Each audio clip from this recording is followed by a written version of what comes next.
All right, welcome to Live, Lead, and In Between, a podcast about life, leadership, and all the areas of the in between. My name is Travis Jones, and I'm the host for this podcast. I know it's been a hot minute. We'll talk about that, but let's get after it.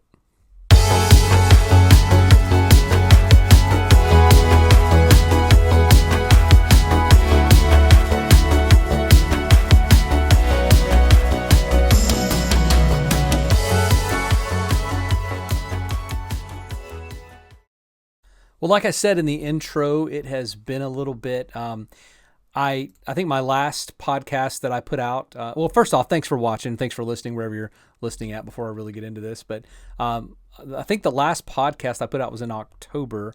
And when I put that out in October, I put it out. I think the title was "Be Careful," and it was something that was on my mind. But interestingly enough, back in August, when I was planning the podcast episodes, during my prayer time, God told me to let it rest.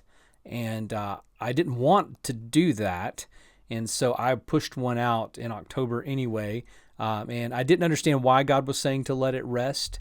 But I wound up being forced to let it rest due to things happening in my life and some things like that. And also having to prepare for the retreat that's coming up for a men's retreat. And so it really has been a minute. It is now 2026. And this is the start of a brand new year. And what I thought I would do is actually put together some content that is both general in nature, but also specific to the guys that are going to be going on the men's retreat.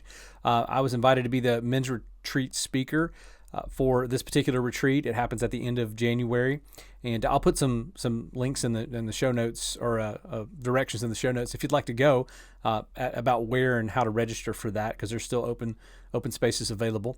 But the whole thought for the men's retreat, something that I've been really dealing with and on probably since last March, has been the topic of spiritual warfare, and I have had a good bit of spiritual warfare like thrust in my direction, and probably some of it's on the job training.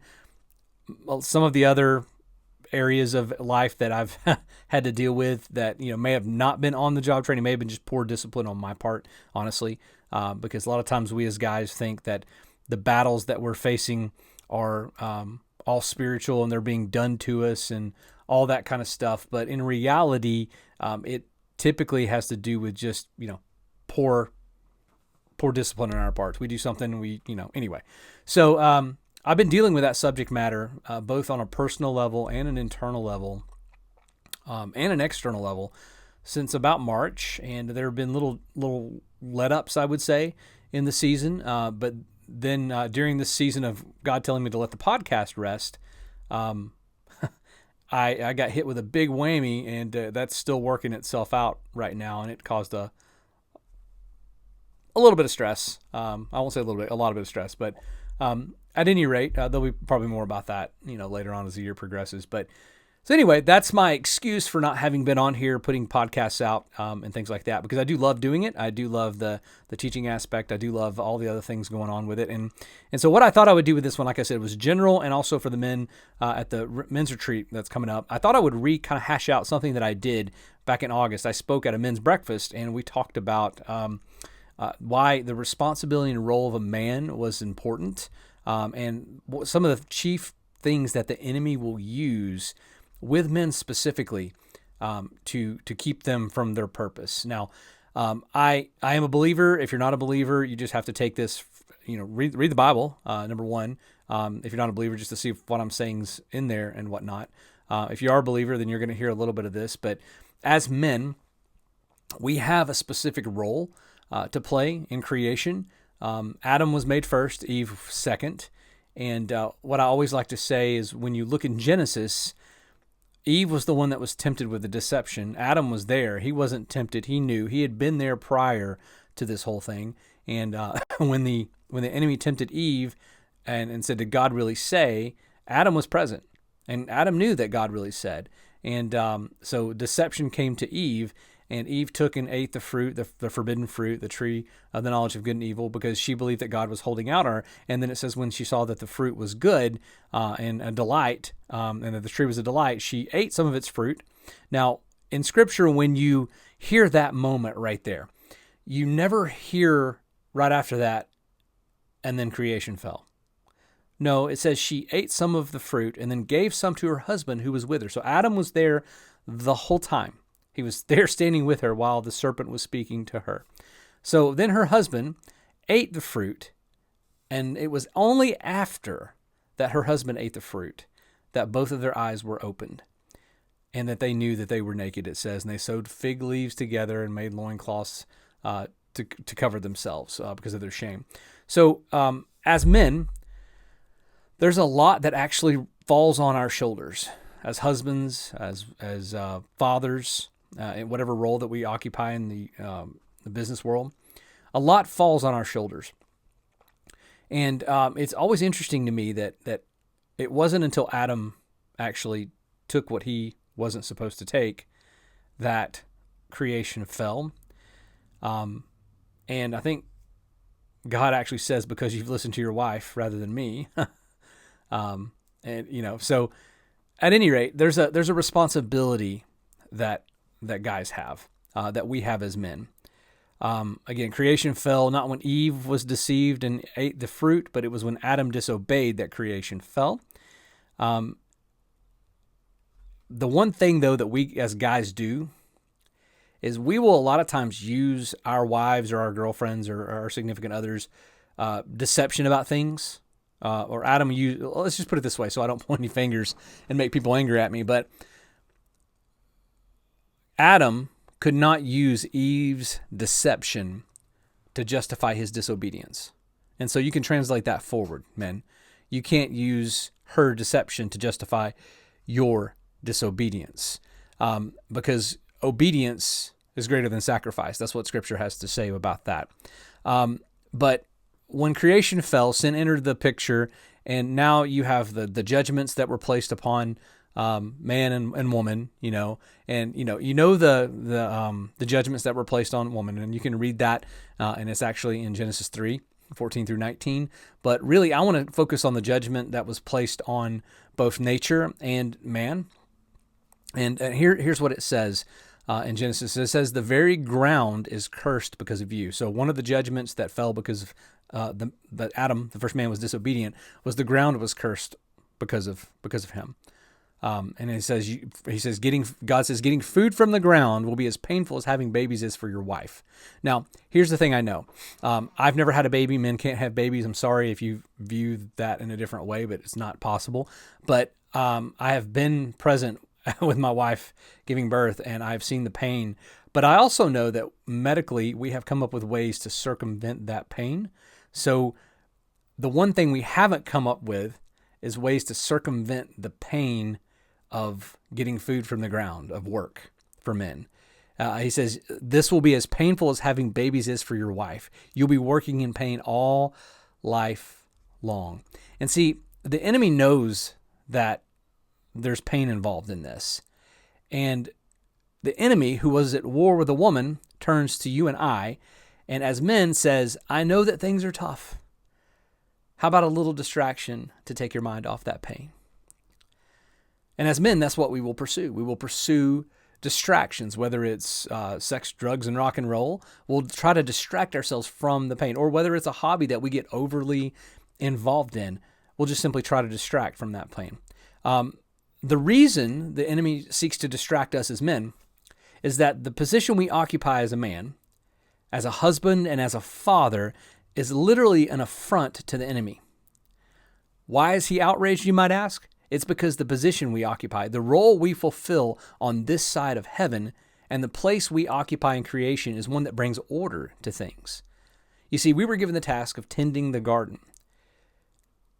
And the enemy is all about disorder.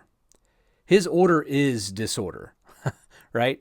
So the reason he attacks men specifically is he attacks us positionally, because if he knows he can get us torn up and bound, that he has access to whoever we have been given authority over and charge over. And guys, if you're married, if you have a family, your family is the garden. Your family is the garden. You're supposed to tend the garden. And so if he can get you distracted and all the other things that go along with that, and you're not tending the garden, now you have authority in your family Now he has access to your family because you're distracted.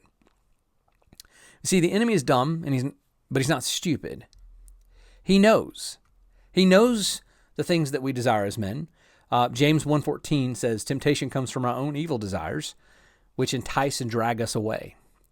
I like the Message version of that too. It says, the temptation to give in to evil comes from us and only us. So we can't blame God for that. We can't even blame the devil for that. We can't blame the enemy for our temptation. It only comes from us. And it says we have no one to blame but the leering, seducing flare-up of our own lust. Lust gets pregnant and has a baby, and sin grows up into adulthood and becomes a real killer. That's the Message translation. I like that. So distractions, the distractions that the enemy will use are linked usually to our desires. And again, the enemy knows that. But it's our willingness to give in to the distraction that comes from not knowing the important position that we occupy as men. Now, if you're a feminist, I don't want you to be offended by this because I am talking to just the guys here. But before we talk about what to do about that, I want to address that misogynistic feel that this this podcast or message may kind of have. There is a difference between men and women in our positions and roles on this side of heaven. There's a difference. When men occupy and fulfill their role, things are right when the way the guy is supposed to be, and when women occupy and fulfill their role, things are right in the way. There are roles that only women can fulfill. There's roles that only men can fulfill. And the modern feminist movement has kind of blurred the lines with that, with occupation rather than anything else. So I'm not talking about occupation. I'm talking about spiritual roles here. So there is a difference on this side of heaven between men and women in our roles. But we are co-equals with one another before the cross of Christ. So that I want to put out there to anybody who's thinking this may be a little bit of a misogynistic tone to what I'm talking about here. Just because Adam was created first, I'm just going to say this, just because Adam was created first doesn't mean that he's better than Eve. It just means he was made first. I have a firstborn, I have a secondborn, and I have a thirdborn. Okay? I have 3 kids. The order does not indicate importance. But what the order does indicate is responsibility. You see, the position of responsibility falls to the firstborn, and that happens to be Adam with this. So I say that to say, all right, I had a little bit of technical difficulty there, so I'm back with it. But what I was saying is I say all this to say that leadership, the position and responsibility of leadership falls towards the man. 1 Corinthians 11:3 says that, but there is one thing that I want you to know, and I'm having to read this off my phone because my notes actually died. It says, there's one thing I want you to know. The head of every man is Christ, and the head of every woman is man, and the head of Christ is God. So remember, it's not about importance, it's about responsibility. And as men, leadership is one of our main positional roles. Also that of provider. Now, provider simply means to make available to you for use. Do I provide for myself? These are questions that, as a guy, that I would ask. Do I provide for my wife? Yes. Do I provide for my family? Yes. Do I provide for others? Yes. We provide by nature. Does this always mean physically? No. Because Christ is the head of every man and is our spiritual covering. If we are married men, then we are the head of that marriage and the spiritual covering of that marriage. Now, I'm not talking about actual being the breadwinner, that kind of business. I'm literally just talking about spiritual provision, because there are some couples out there that the wife is the breadwinner. Great, no big deal, right? That's not what it's about, because you're one and you're co-equals before Christ. The second role that we as men have is that of priest of the home. Here's the thing, guys. You have to be the priest of the home. If you default and don't, your wife will pick it up. There's a natural inclination for wives to be the ones teaching faith in the home to children that are young. And remember, she's at war with the enemy. That's what Genesis talks about. You know, it talks about her seed and you know the fight that's going to be there, and it's referencing Jesus in that as well. But she's at war with the enemy, and so are her offspring. But the spiritual condition, I want you to hear me, guys. And I'm preaching to the choir here. The spiritual condition of your house falls directly to you. It is your responsibility. No one else's. And I always like to say, if your house is feeling a little off, and by house I mean household, your kids and things are not, then I would check your spiritual condition first, and if you're leading correctly in that. And the only person that could answer that for you is God. So you have to put some prayer to that. And I kind of, there's more that I could talk about with this. But what I guess I'll say with this is, whatever your distraction is, the enemy knows it. Whatever your desires are, the enemy knows it. And he'll try to warp and use those things. So as we enter into 2026, guys specifically, if you know what those weak spots are, if you know the spots that you already have desires towards, and you know the enemy knows that, then I'm going to give you a response to those distractions when the enemy comes and tries to start that record playing and tries to get you to listen to the music and keep going with it. The response comes directly out of Nehemiah.